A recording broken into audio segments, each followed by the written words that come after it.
make thousands of choices every day. The question is, are the choices I'm making giving me the life I desire? Mr. Toastmaster, fellow Toastmasters, honored guests, think about the choices that you've made in your life and what they've done for you. I have good news and I have bad news for some of you.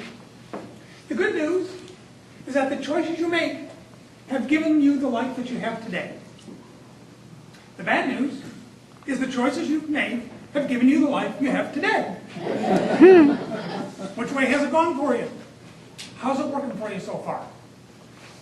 Look at the choices that you're making. As we mature, our choices become informed choices.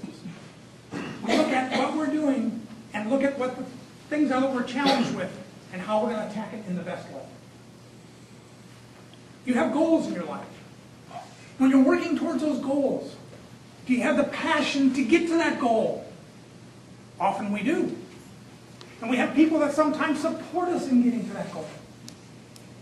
We have people that don't support us in getting to that goal. I've had great ideas, and people have said, "Greg, you're delusional." So I just get on my unicorn and I leave. But the point is that sometimes people try to make the decision for where your life is going to go. And why do you let that happen? Make the decision for your life yourself. Now, I'm not saying discount advice that people give you, because some people have some great advice for you. They share their experiences. And that helps you to make an informed decision on where you're going in your life. So make those choices and make those informed decisions. Now, one of the key things that you have to think about when you're making your decisions is, I'm at point A and I want to get to point B.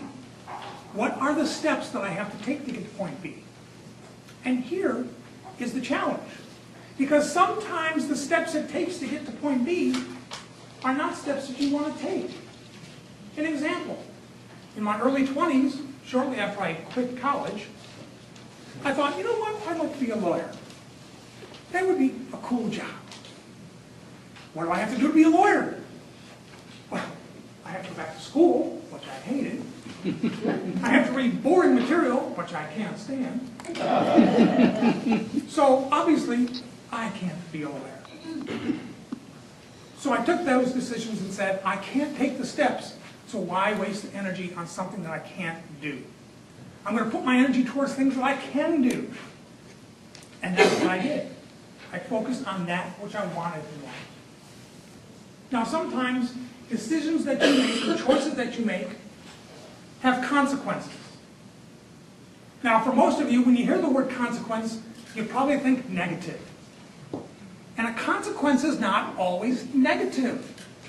A consequence can be a positive. The consequence of me working really hard and making much more sales than I should have gained me a bonus. That's a positive consequence. Usually, if it's not a positive consequence, we call it a price. What price did you pay for doing that?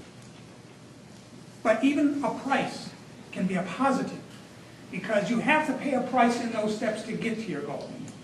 And then the price is worth it. So think about how you're making your decisions and the choices that you're making every day in life. Because every day you make thousands of choices. From the point that you wake up, all of that plays into where your life is going to go. Sometimes the choices you make won't affect you for a long time. At age 23, I was off-roading in a Jeep, which we used to do quite a bit back east, racing through the woods, 50, 60 miles an hour, and unfortunately, I didn't have control and hit a tree. Hit my head in the roll bar, compacted my spine. Doctor said, you can't do this and you can't do that for the rest of your life. I managed to do most of what I wanted to do anyway. But 30 years later, my back went out. And everything I was doing in my life at that point stopped. And my life totally changed from a decision I had made 30 years earlier. So sometimes when you make a choice, you say, well, there's no consequence. But there's always a consequence. Always. You just don't know when it's going to happen, when it's going to show up. And then, of course, the point is that when something like that happens to you, what choices are you making to make a change in your life? Because you can sit there and wallow in self-pity and have your little pity party. But until you step up and start making the choices that give you the life you desire, it's not going to happen. So what I'd like you to do is each morning when you wake up, think about what your day is going to be. And ask yourself, am I making the choices that are going to give me the life I desire? Because choice is yours. Just